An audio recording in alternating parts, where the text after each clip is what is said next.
Salut les boobies! Coucou! J'espère que vous allez bien. Je dois t'avouer que je suis censée faire un album photo. Enfin, je suis censée. J'avais prévu ce temps pour faire un album photo pour mes enfants, couper une vidéo. Mais suite à la story que j'ai faite hier sur la mort des poissons rouges... Non, attends, je te mets l'extrait et puis comme ça tu comprends. Je vais aux toilettes, et ben ça coule, tu vois. Moi je trouve ça kiffant perso.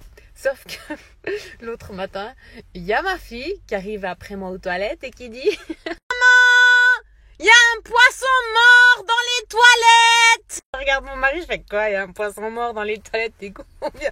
Et puis là en fait j'ai compris. Il y a un caillot qui était resté au fond des toilettes parce que je t'ai dit ça coule le début des règles, bonjour merci. Et moi dans mon empressement, j'ai pas regardé en quittant les toilettes. Chez moi, bienvenue. Nous avons donc une souris vivante, c'est pour le coup.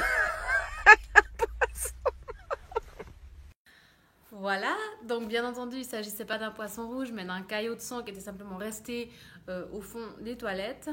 Et suite à ça, en fait, j'ai eu beaucoup de réactions. Moi, je ne m'attendais pas là. Parce que je me suis dit, c'est sérieux, c'est encore un problème, c'est encore un sujet, c'est encore, waouh, tu oses en parler. Bref, je me suis dit que j'allais en faire une vidéo. Simplement pour expliquer moi comment je le vis avec mes enfants en tant que maman de 3 filles. Donc pour rappel, elles ont 6, 5 et 3 ans. J'ai encore un dernier qui a bientôt 2 ans. Mais pour mes filles, voilà, c'est vraiment encore des jeunes enfants, voire des très jeunes enfants.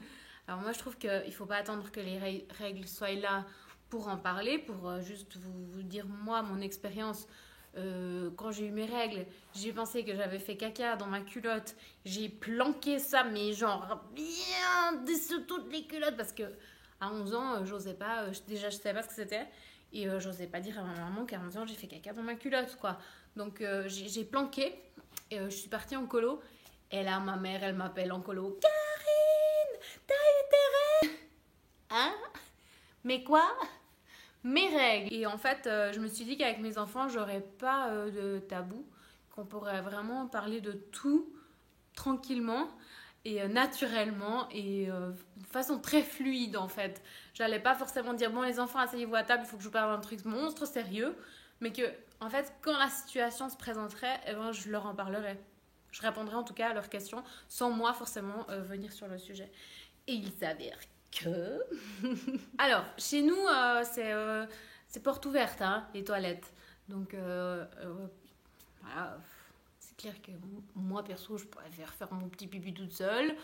Mais voilà, s'il rentre à ce moment-là, disons que voilà, je fais mes besoins, quoi. Il n'y a rien de foufou, quoi. Tu vois, il ne se passe pas grand-chose à part un pipi dans les toilettes. Et là, j'avais un tampon ce jour-là. Et ma fille, elle me dit, bah, c'est quoi le truc là qui dépasse, tu vois, le tampon, t'as besoin d'aller te mettre de soin, tu vois, la ficelle qui pend. Et puis, ben, je lui dis, ah, mais c'est mes règles. Et ben, forcément, c'est quoi les règles? Et, et je trouve important, en fait, de répondre à l'enfant s'il a une question. Il y a des sujets que je trouve encore un peu trop tôt pour être abordés. Mais des sujets par rapport au corps, à son corps, à mon corps. Je trouve que c'est... Mais je trouve ça la première nécessité, quoi. Je lui ai expliqué. Je vais vous expliquer, moi, comment j'ai expliqué à mes enfants. Je suis pas médecin, je suis pas... je suis juste une maman et je suis juste une femme et je fais juste de mon mieux, tu vois. Je sais pas si tout ce que j'ai dit techniquement c'est correct, mais je pense, honnêtement. Et pour moi, le plus important dans un sujet comme justement la sexualité, les règles et tout ça, je pense que le plus naturel tu seras, le plus détaché et léger tu seras, le plus simple ce sera. Parce que tu fais, ouais, il y aura des... L'enfant, il est pas con, hein. Il saura qu'il y a un... Il se passe un truc. Elle me dit pas tout. Tu comprends? Donc, c'est important de l'amener, voilà, tel quel, t'en fais ce que tu veux. Si, honnêtement, l'enfant, si ça l'intéresse pas, ça va lui passer, mais à une hauteur, tu vas même pas t'imaginer. Et si au contraire, il a un intérêt pour ça, il va le prendre, il va capter, il va essayer de faire des schémas dans sa tête Des fois, je trouve que c'est tellement incroyable. Tu vois même les schémas qui sont en train de se faire, ils sont en train de chercher. Ils comprennent pas, ils redemandent encore une fois. Voilà. Alors, moi, j'ai expliqué à mes enfants que dans le ventre des femmes, mais que tu as un utérus, il se passe des choses. Donc, un utérus, qu'est-ce qui se passe à l'intérieur? Le vagin, ensuite, donc ça c'est le petit canal, et ensuite, à la finition, à la sortie du vagin, du tunnel, eh ben, il y a une poche. Et donc, c'est l'utérus, la matrice, et là, il se passe encore des choses. Dans cette poche, il y a des petites antennes, donc c'est les trompes, et là, il y a les ovaires qui sont fabriqués. Et en fait, une fois par mois, environ plus ou moins, normalement, dans cette poche, la poche, elle va fabriquer comme une espèce d'enveloppe. Je te le dis comme je l'ai dit à mes enfants. Hein. Tes enfants peuvent regarder cette vidéo comme ça. Ils diront, la poche. La poche, donc elle est là. Et il y a les ovules, les ovaires qui vont fabriquer les ovules. Et les ovules vont descendre comme ça et ils vont arriver dans cette grosse poche. À partir de là, la poche, donc l'utérus, va fabriquer un petit nid douillet pour l'ovule. Il va se sentir bien, comme ça, et il va attendre. Et là, il va attendre qu'il y ait un spermatozoïde qui vienne pour faire un bébé. S'il n'y a pas de spermatozoïde, ça c'est un autre sujet qu'on a aussi expliqué. Si le spermatozoïde ne vient pas, eh ben, tout ça, donc l'ovule et son petit nid, partent. Et forcément, c'est beaucoup de sang. Parce que pour faire un nid douillet dans un corps, tu es obligé d'avoir beaucoup de sang. Il y a aussi d'autres choses, justement. Et voilà, tout ça, tout cet amas, en fait, descend et ça fait les règles. Et ça fait que tu saignes et ça fait que ça fait pas mal quand tu te coupes ou comme quand tu tombes par terre et tu te rappes le genou ou les mains et que ça saigne. C'est pas du tout cette douleur. Ça peut être des douleurs de crampes. Ça peut, pas toujours, ça peut. Ça peut être des crampes, mais en général, ça fait pas mal. Disons, les règles, ça fait pas mal dans la plupart des cas. Il y a des femmes pour qui ça fait mal, mais c'est encore une fois pas la même douleur que quand tu tombes par terre. Et là, justement, il y a du sang, des fois beaucoup, des fois peu, des fois longtemps, des fois court, ça dépend de chaque femme. Et il y a du sang qui va couler. Ah oui, tout ce petit nid douillet, ils vont partir. Et le mois suivant, il y a encore un autre qui va venir. Et le mois suivant, un autre et encore un autre. Et du moment où il y a un spermatozoïde qui va arriver et qui va rencontrer cet ovule, ils vont être fécondés ensemble. Et ce petit nid-là qui les accueillait, ça va leur servir de petit nid pendant toute la grossesse, donc pendant que le bébé grandit dans le ventre de sa maman. Et forcément, quand tu es enceinte, quand tu as tes règles, quand maman elle a un bébé dans le ventre, et dans ce cas-là, il n'y a pas les règles. Tout simplement. Pour les systèmes de nettoyage de tout ça, parce que tu peux pas être assise comme ça et puis attendre que ça coule. Alors justement, il existe soit des tampons qui absorbent le sang qui va sortir par le vagin, il existe des serviettes qui vont récolter le sang qu'il faudra ensuite changer, il existe les culottes menstruelles que je viens de commencer à tester et que perso j'aime bien. Il faut les changer assez régulièrement au début, donc il faut un peu un stock, donc ça peut faire un petit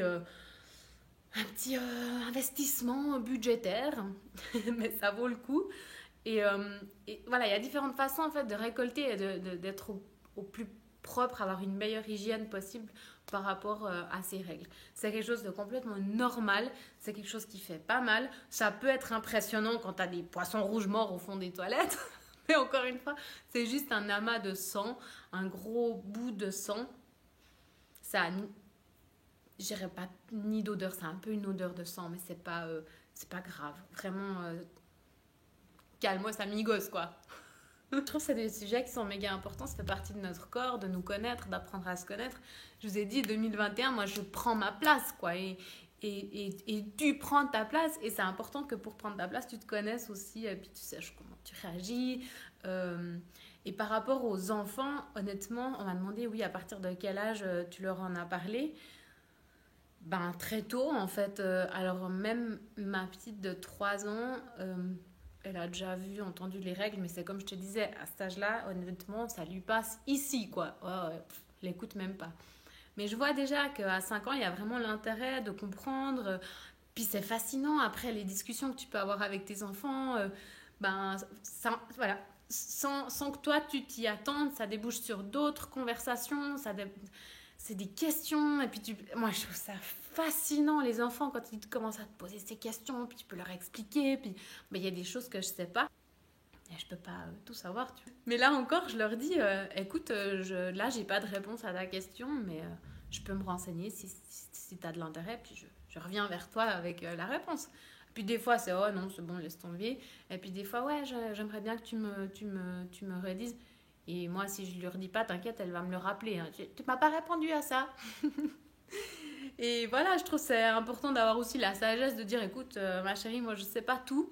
Je sais un peu, ou par rapport aux règles, si tu sais pas, ben, instruis-toi, va lire règles, internet. Et je pense que c'est primordial, en fait, de répondre aux questions des enfants avec des mots de leur âge, sans être vulgaire, mais complètement transparent. Je te redis, si t'es pas au clair, l'enfant, il le sentira, il saura que... Ah, pas tout dit, là. Je sens un bug, je sens un bug. Il va pas te lâcher. Donc voilà. C'est vraiment, c'était pour moi, c'est une petite vidéo, mais c'est vraiment tellement important, en fait, ça, que je me suis dit non, non, non, ça, cette vidéo, il faut qu'elle passe avant tout. J'espère que ça t'a plu, et puis je me réjouis de te retrouver bientôt. Tchuss! Mouah.